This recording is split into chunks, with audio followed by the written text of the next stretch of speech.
Tuloy-tuloy ang pagsasagawa ng Department of Labor and Employment ng Job Fair kaugnay sa 122nd Labor Day celebration na ginanap dito sa Walter Mart, Longos, Bulacan.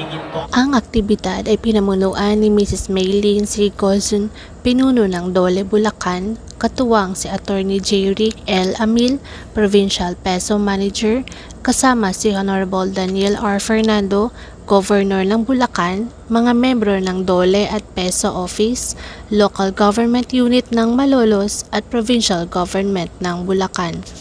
Ang naturang programa ay sinagawa kaugnay sa selebrasyon ng 122nd Labor Day na may temang Sa Bagong Pilipinas, Manggagawang Pilipino, Kabalikat at Kasama sa Pag-asenso, na may layuning mabigyan ng oportunidad ang mga manggagawa na makahanap at magkaroon ng mas magandang trabaho.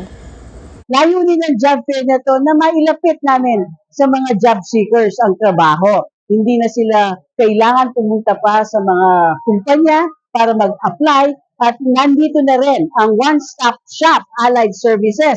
Actually, for first-time job seekers, meron tayong mga libre for documentation na ibinibigay sa kanila.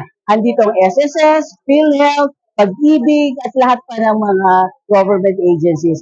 Ito ay isang paraan ng Dole Bulacan at iba pang ahensya ng pamahalaan na may pakita ang kanilang suporta at pagkilala sa mga manggagawang Pilipino sa kanilang kontribusyon sa lipunan at ekonomiya tungo sa bagong Pilipinas.